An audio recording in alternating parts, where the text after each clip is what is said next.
Wherever you are around the world today, it's great you can be here with us. Today, we're going to talk about what is truly important in life and how do we get to that importance. I know it sounds like a bit of a mystery, so come along and we'll go on a journey together. I pray and I believe that today will bless you. I was born into a Catholic family and I attended a Catholic school. But God and church meant very little to me until I met a Catholic priest who introduced me to God in a very personal and a very real way, and it changed everything. You see, to make complete sense of our lives, we need to see ourselves not just in the light of the here and now and what we can see, but in the light of eternity. It's only when we see the big picture that we as human beings make sense. We, in all of our colours and sizes, are spectacular. Thoughts and dreams could never have imagined us. Technology created us, or luck have caused us. We're the work of a being we call God, who's so far beyond our reckoning that definition is inadequate and words are so lacking in describing just who God is. Some say we're just an aberration of the universe that will pass to nothing. Some say with their words they do not believe, while most say by their actions we do not know. And yet God wants, despite what we think, to know us and be close to us in times when we're successful and in those times we come face to face with our own weaknesses and the challenges we face in life. God is not far away. He is for us. How do I know this? Well, it's because I found God. I found God right in the middle of the church, and God came to me, and I've never been the same. No one has ever given me a greater gift than that Catholic priest who introduced me to God, and now it's my turn to pass it on. A while ago, I attended a wedding and heard a man say that the older he gets, the more he cries. Chris Christopherson, an actor, when 70 years old, said, "I seem to cry more often." Someone else said, "I'm more emotional the older I've become." Is crying in men the effect of old age, or is it that we see and feel at a deeper level than we've ever felt before? Is it that crying and emotion, is that what happened to us? Is that the effect of wisdom? Or do we lose something as we get older? Is it the realization of mistakes that we've made, the opportunities that we've missed, the words we didn't say, the actions that we didn't do? As a young person, I didn't take the time to see often what others were going through. It was about me, my goals. It was about my hopes. It was about my dreams. I knew that people hurt, but I never really felt it. From time to time, I even helped others, if I was truthful. I think I was like many people. I helped because at the end of it, I felt better because I had helped. Is it that we cry because we come to see through wisdom and experience the pain and the suffering that others feel? Is that it? Is it that we look around the world and we see pain and our eyes are opened in a way that we couldn't be when we were younger? Because probably that's me.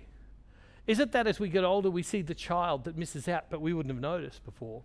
Is it that we see the child who doesn't get their turn, or we see the child that's abused by their parents, or the young person who's bullied, or the mum who's struggling with heaps of children and wondering, is there anything else? Or the man and woman being unfulfilled in their work? Or is it in so many ways the strong overcoming the weak, and we see that around us? Is it that we see unfairness and we come face to face as we get older with our own frailty and the realization that we're somewhat helpless to be able to do so many things? Is it that we see people and we see them having no hope? Does something happen to us as we move from the surety of youth to the reality of just how finite we are? When I was younger, as I've said, I was going to overcome all my problems. I was going to get to a day when the struggles that I had would be gone, that I would overcome what I was facing. And then we develop empathy for others because we realize we can't do it.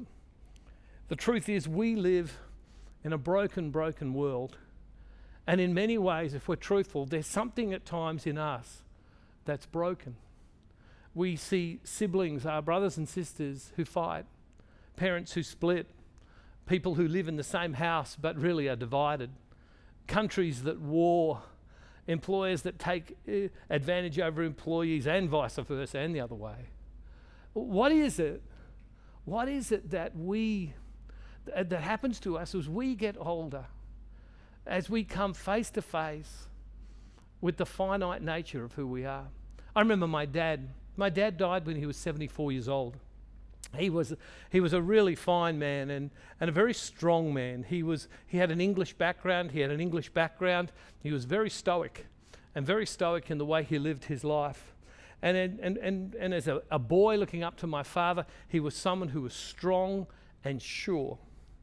And yet as he got older and he came face to face with the weakness in his life, I began to see cracks in that surety that was in him, in that strength that in him, in that stoicism that was in him, as he realized within himself that there was faults and there were failings in him that he couldn't overcome. As a young fellow, as I said, I was going to overcome things, and I've come to the realization in my life that more than likely I'm going to go to my grave, and that there's going to be some things in my life that I'm not proud of, that I seem to be stuck in, that I don't seem to be able to overcome. And that no matter how hard I try, and I may take to the grave like that. Is there something that's meant to be different about us? Well, in the book of Philippians, Paul writes to this little Philippian church. It's said that maybe the Philippians, scholars suggest, maybe it was just a small group of people, 15, 20 people, that's all it was in this little church in Philippi. And Paul writes to them, and he says something about himself. And if you read Philippians 3 and 4, it's almost like he's reflective on himself. See, Paul had this underlying thought that he often communicated. He said, if you want to be like God, if you want to be like Jesus, be like me. And so Paul gives us glimpses into his life. He gives us glimpses into his life so that in order that we can be like Jesus, we would be like him. It's interesting, as Christians, that's what we're called to be, isn't it?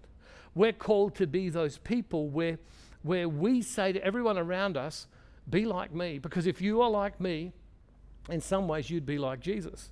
Now, as Catholics in particular, and as Christians, we sometimes don't like going to others and say, hey, be like me. We kind of feel that's promoting ourselves. We kind of feel like that's saying, I'm better than someone else. But the truth is, as Christians, that's actually what we're meant to be saying to people. We're meant to be saying to people, you can be like me. And if you're like me, you'll be like Jesus himself. Can I ask you this question? Have you ever said that to someone else? I have, and it's a scary, scary thought to say to people, be like me.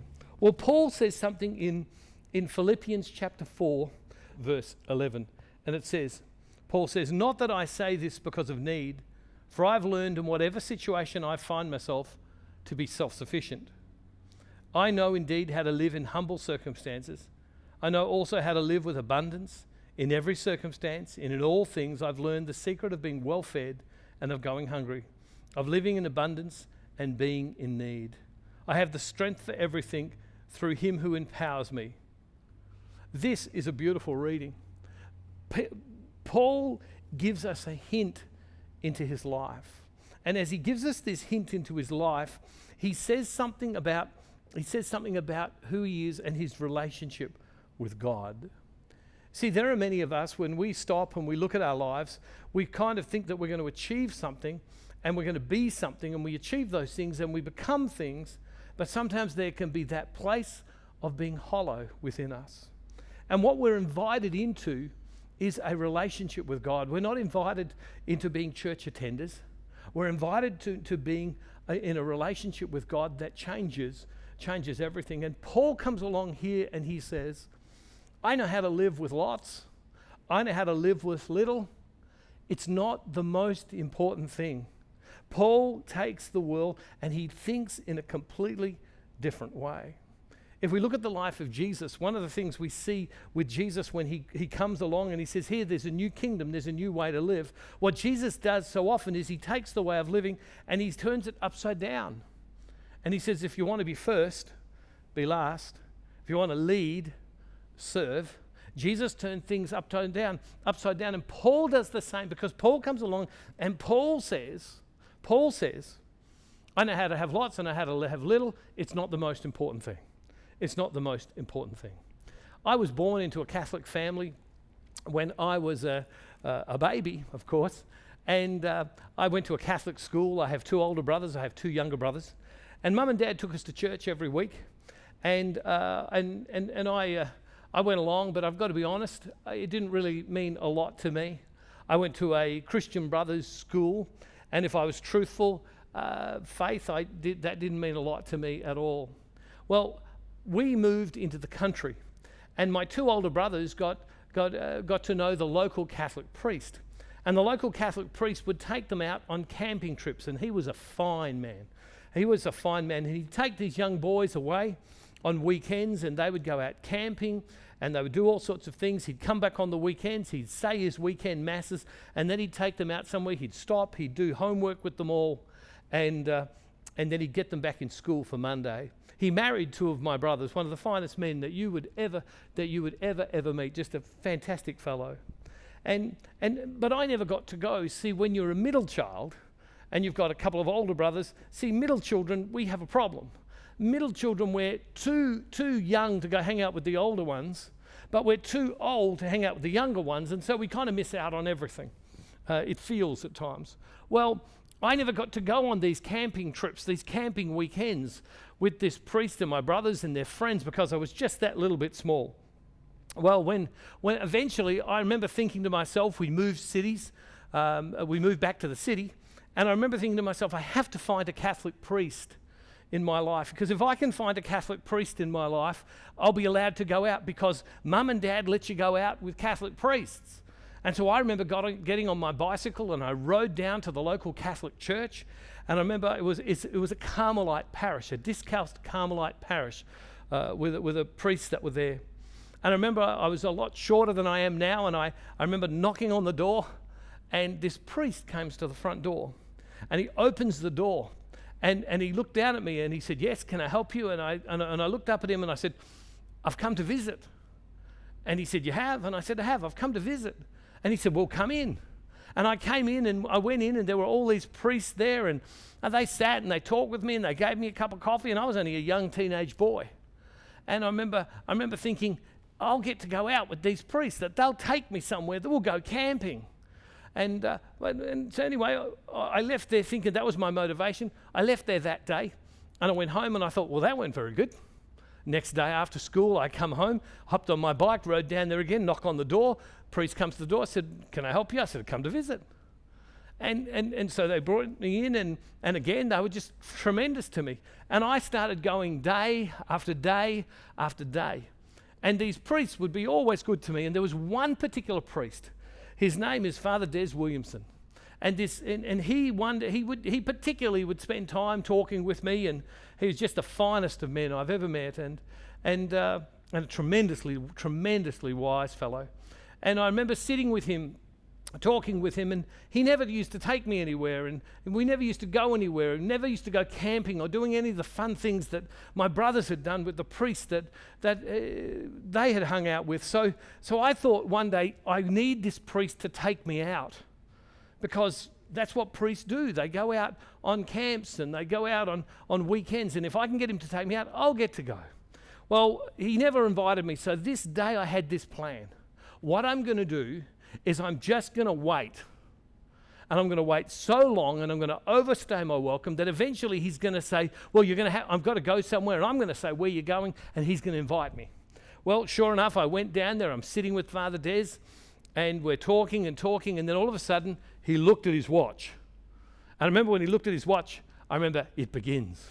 And I remember I stopped and I thought to myself, I'll just wait, and I'll wait, and I waited and I waited. And eventually he said to me, "Bruce," he said, "I've got to go." And I said, "Where are you going?"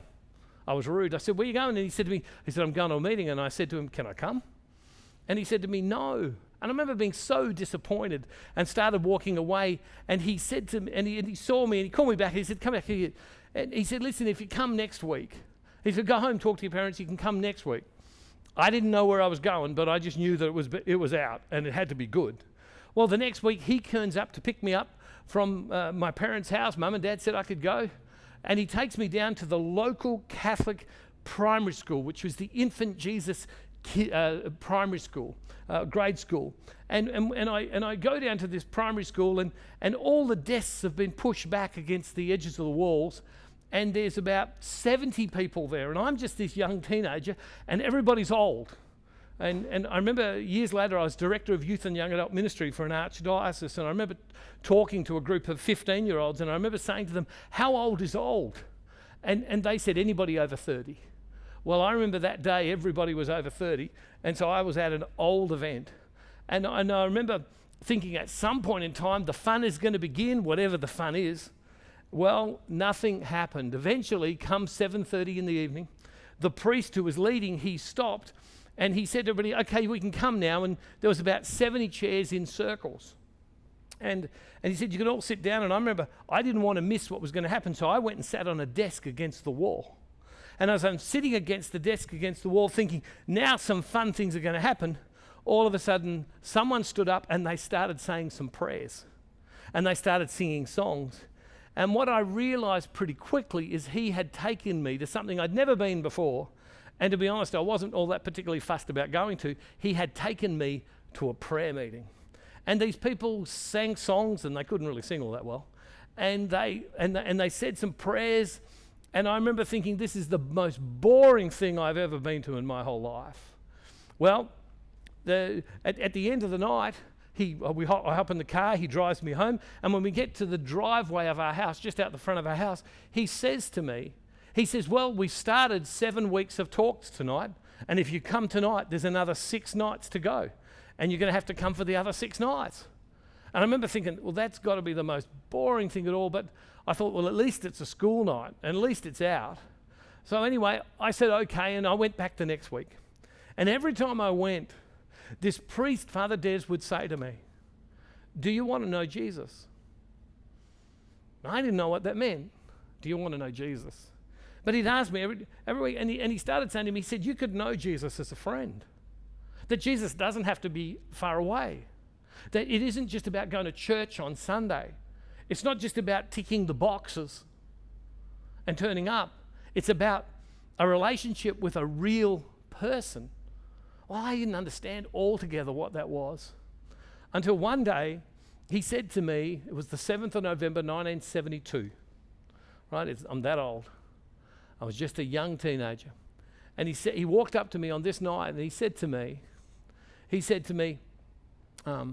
if you wanted, you could give your life to Jesus today. And I remember saying, well, what do you mean? And it was 9:15 at night. It was a Tuesday night, and I've never forgotten. And he said, you could give your life to Jesus and it would change everything. And I said, well, how would you do that? And he said to me, well, you'd have to tell God, here's my life. Here's my life. And he said to me, he said, could I put my hand on your shoulder? And I never understood what that meant till many years later. And he said, I'll say some words and you say the words after me, because I didn't have a clue what to say. And he led me in this prayer. He led me in this prayer, which absolutely changed everything. Jesus, I want to belong to you from now on. I want to give my whole self to you. I ask you to come and be at the center of my life. With all my heart, I ask your forgiveness for all the sins and the failings in my life. I want to carry in my heart just as you carry me in your heart. Lord, I give my life to you. And I remember just before I said this prayer, I remember saying to God, God, I don't even know if you're real. I don't know even if I believe in any of this stuff. But God, I'd give you my life if you'd use me. And the reason I think God answered that prayer, and the reason I think I'm standing here today, is because the one prayer that God hears more than anything else is a sincere prayer. God, I don't know if you exist. And if you don't, I never want to do this again. But if you do, I'll give you my life if you'd use me. And then Father Des led me in this prayer. And I remember I said it to all of the ability I had in my life, that I truly meant it. I remember when I opened my eyes, and I have no good way of describing this. I remember as I opened my eyes, I knew something was different. I knew something had changed in my life. that God had done something. And I didn't know how to give it words. To be honest with you, I'm still to this day not sure how to give it words. But I've never forgotten the 7th of November 1972 at 8:45 at night. It changed everything. And can I ask you this question? When is the last time that you prayed a prayer of sincerity to God? A prayer where you said to God, here I am. And if you're real, prove yourself to me. Show yourself to me. See, I think that's what Lent is about. I think Lent is this journey of coming before God and saying, God, I need you in my life. God, I need you to be with me. I can only do so much, but you need to do the rest in me. And God, I'm going to trust you. I'm going to trust you to come into my life and to take over. See, I think that's what Paul is saying here. I think Paul is saying something about his life. Paul is saying something about, I can live with much, I can live with little, because it no longer is the most important thing. Because to me, to live is to know Christ. To me, to live is to know God. That's what Paul is saying. There are so many of us, if we're truthful, we just turn up to church every week. And we go week after week after week. And some of us get bored and we kind of fall away and stop, and some of us keep going. But the truth is, God wants to know us. And God wants to be known by us. That's the story of Lent. The story of Lent is coming face to face with who we are and realizing that we need God in our life. And maybe today, maybe in the rest of these days of Lent, what you could do is just talk to God in your own words, in your own heart, about where you are in your life. And ask God with everything that's within you to come to you and to come to your life right now and to touch you. And there are many of you in all sorts of places. You too could pray a prayer like Paul, like, I'm happy to live with much, I'm happy to live with little. See, something happens to us as we get older, doesn't it? Something changes us as we get older. We come face to face with who we are. That we need something beyond ourselves. Maybe that's the reason men cry as they get older. Because something is touched in the core of their being as they get past their human strength and they need God's strength. Why don't you right now, wherever you are, whether you're on a bus or a train or you're watching on a computer or a television, why don't you pray this prayer with me? And I'll pray it with you. And if you want me to continue to keep praying with you, you just write to me. But why don't we say this prayer together and ask God to come? God, I just ask right now, wherever people are, that right now in all the places they are around the world, that you would come to them. And Lord, that they would learn to say this prayer like I say this prayer all the time. Lord Jesus, I want to belong to you from now on. I want to give my whole self to you. I ask you to come and be at the center of my life. With all my heart, I ask your forgiveness for all the sins and the failings in my life. I want to carry you in my heart just as you carry me in your heart. Lord, I give my life to you. And when you've prayed that prayer, say to God whatever you want to say. Because if you prayed that prayer, God has heard you. And God will come to you. And God has come to you. For he loves you.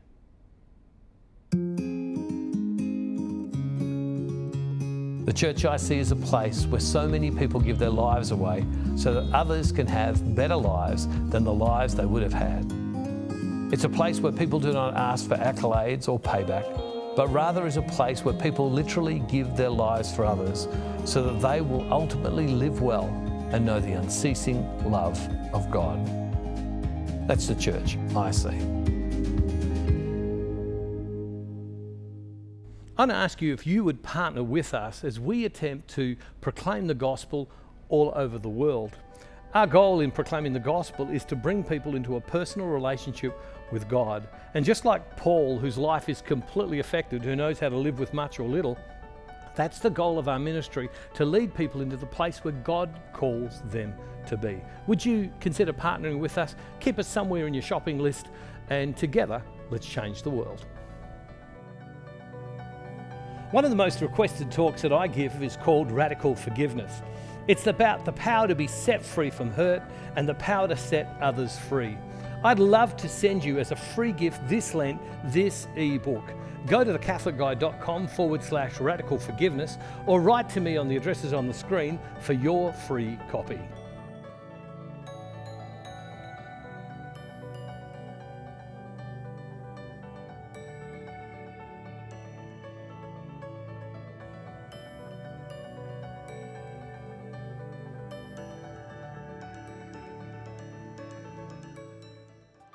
Well, the Bible tells us that when we have things that we need prayer for and we need to go to God for, that we should gather our friends and we should ask them to pray.